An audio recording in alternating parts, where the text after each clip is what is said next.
Halo, jumpa lagi ya dengan aku Nelinda di cerita tentang kisah hidup seorang anak manusia. Hari ini aku mau cerita tentang seorang sahabat aku yang mana karena penyakit iri hati membuat iri hati itu membuat penyakit yang lain secara fisik menyerang dia. Iri hati, sombong, dan dengki itu penyakit hati yang sebenarnya nggak bagus ya buat kita anak-anak Tuhan. Kita kalau sadar bahwa ya kita punya penyakit itu lebih bagus kita bertobat. Kita lepaskan pengampunan pada orang yang mungkin pernah menyakiti kita. Dan kalau kita punya iri hati, sombong, dan keras hati, sebaiknya kita koreksi diri dan minta ampun pada Tuhan.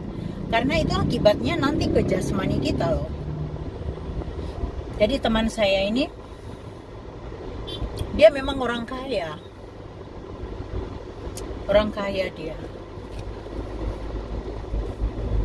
Dia banyak sekali tanahnya, duitnya banyak, tapi orangnya pelitnya minta ampun. Pelit banget. Kalau aku suka bilang, kamu tuh pelit kayak demit. Karena pelitnya minta ampun. Dia punya 3 orang anak. Perempuan, laki. Nah, yang perempuan setelah lulus psikolog menikahlah dengan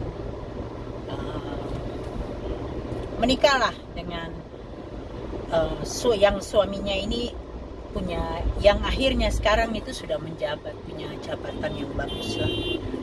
Anak yang kedua tidak married, yang ketiga sekarang juga sudah punya jabatan yang bagus. Tetapi ibu dan anak-anak ini tidak mempunyai satu hubungan yang baik di dalam keluarga mereka.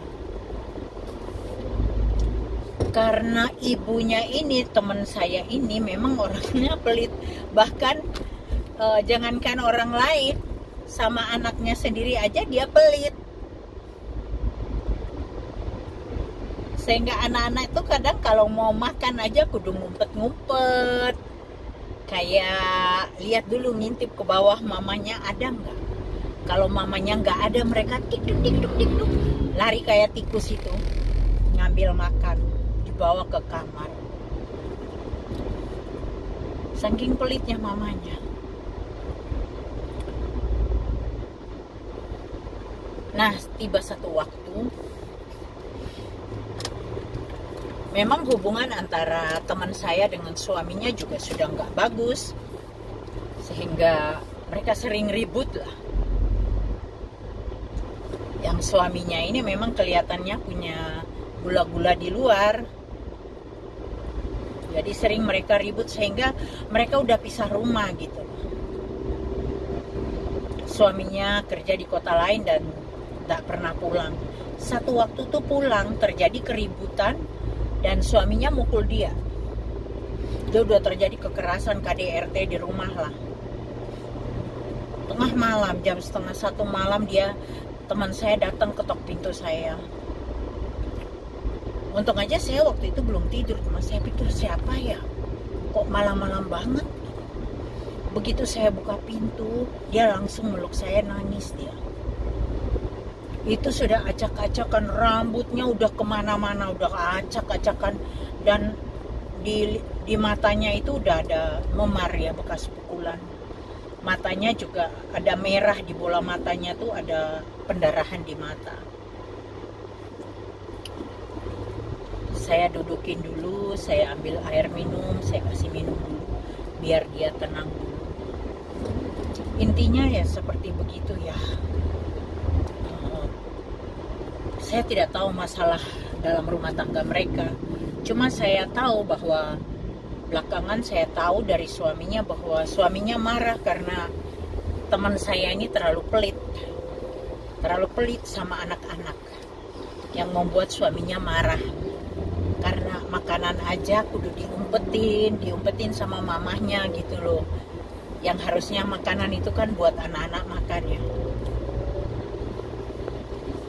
Bapaknya belain anak-anak sehingga terjadi keributan, dan mungkin pada klimaks emosi bapaknya dia mukul gitu. Nah ya, setahu saya suaminya cukup sabar, cuma sayang mungkin hari itu udah betul-betul mencapai klimaks sehingga suaminya sampai ringan tangan mukul gitu. Ya saya banyak bicara dengan mereka, tapi kelihatannya suaminya nggak mau lagi balik gitu. Jadi setelah suaminya pergi, suaminya nggak pernah pulang lagi. Tetapi untuk keuangan diberikan gitu, berapa dia mau diberikan gitu. Jadi memang uangnya banyak. Teman saya itu uangnya banyak. Pakai pembantu, tidak ada pembantu yang betah. Lama-lama teman saya ini kena penyakit gula ya. Penyakit gula yang sudah parah banget. Yang gulanya itu yang membuat badannya itu juga kurus. Anak-anak setelah bekerja mereka dan menikah nggak mau jadi satu sama mamanya. Mereka tinggal di kota-kota yang jauh. Ada satu anak yang sama, yang nomor 2, yang satu kota dengan ibunya, tapi dia memilih untuk tidak jadi satu rumah dengan ibunya karena mereka punya banyak rumah. Jadi anaknya di rumah yang lain dan tidak pernah datang lihat mamanya. Dia sibuk kerja. Kasihan kalau sudah umur, terus sakit-sakitan, dan harus hidup sendiri. Dari penyakit gulanya itu, akhirnya dia menjadi buta. Dia tidak bisa melihat apa-apa lagi. Saya sering dimintain tolong, mengantarkan dia mau belanja gitu, saya nyetirin dia. Pakai mobilnya dia gitu, atau dia mau makan di mana dia minta saya nganterin gitu. Tapi lama-lama saya juga nggak bisa melayani terus dia dengan cara begitu karena saya banyak pelayanan. Kecuali kalau saya ada waktu luang di rumah, mungkin saya bisa nemanin dia, bantu dia.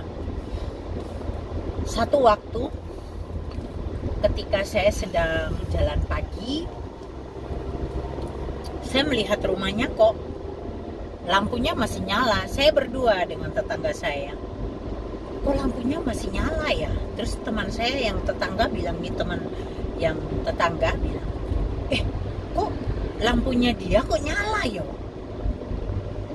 Wah, saya langsung pikiran gak enak. Saya lari secepatnya masuk ke rumahnya. Untungnya pintu depan itu tidak dikunci dia. Saya masuk, begitu masuk saya terkejut sekali karena di ruang tengah, ruang tamu, ada meja tamu itu, di situ berceceran darah banyak sekali. Wah, pikiran saya sudah kacau. Saya takut kalau terjadi apa-apa kan, karena dia banyak nyimpan uang, kemudian hidup sendirian, takut kalau terjadi kejahatan tentunya kan. Saya teriak-teriak panggil nama dia, ternyata dia itu agak jauh dari saya, mungkin sekitar 3-4 meter dari saya. Itu sudah lemes, sudah jatuh. Dia melumah itu, tengadah ke atas, dia jatuh ke belakang begitu, jadi tengadah ke atas, tetapi di sekitarnya dia itu darah. Dan dia tidak bisa bangun sama sekali, udah nggak bisa bangun. Dia hanya kaki dan tangannya aja menggapai-gapai, seperti kalau kita lihat kura-kura itu loh. Kalau kura-kura terbalik, kaki dan tangan kura-kura kan bergerak ya. Ya seperti itu. Saya nggak pikir panjang, saya lari mendekati dia. Saya angkat dia, saya gendong dia, Waduh, beratnya ampun. Saya gendong, saya maksa gendong, saya dudukin di kursi. Ternyata dia itu karena belum sarapan. Mungkin karena dia memang kan sakit ya. Saya tidak tahu kenapa. Dia bilang dia gemetaran. Jadi dia mau minum obat itu ternyata terlambat. Jadi dia jatuh ke belakang, kepalanya kena meja. Sehingga banyak darah. Saya langsung bawa dia ke rumah sakit.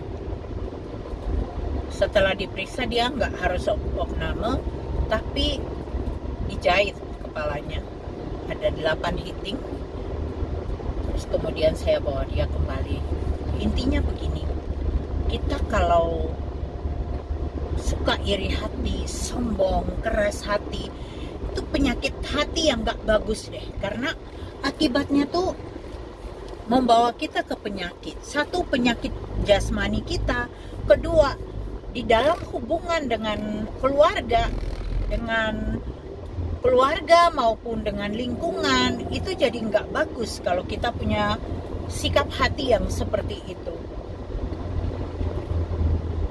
Jangan pernah kamu suka punya iri hati sama orang lain, karena nggak perlu iri hati sama orang lain.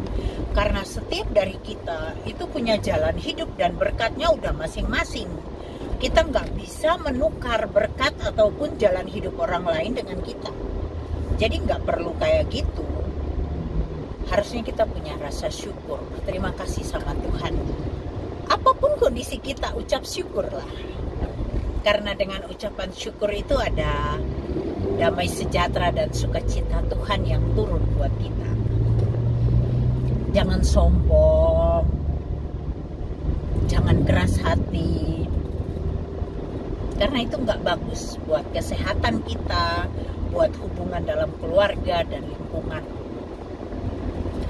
Lagi pula itu menjadi satu hambatan dalam hubungan kita dengan Tuhan. Dengan manusia saja menjadi hambatan, apalagi dengan Tuhan, lebih-lebih lagi kan.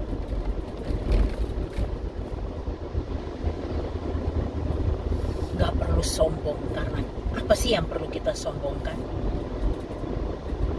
Kesia-siaan belaka, kita itu apapun usaha kita yang kita ngapain sombong, gak perlu sombong. Sehebat-hebatnya kita, masih ada orang lain yang hebat di atas kita. Setinggi-tingginya langit, masih ada langit yang lain lagi, lebih tinggi lagi. Gak usah iri hati, gak usah sombong, gak usah keras hati juga. Kalau kita merasa diri kita yang terus benar dan orang lain salah, tidak akan menyelesaikan masalah.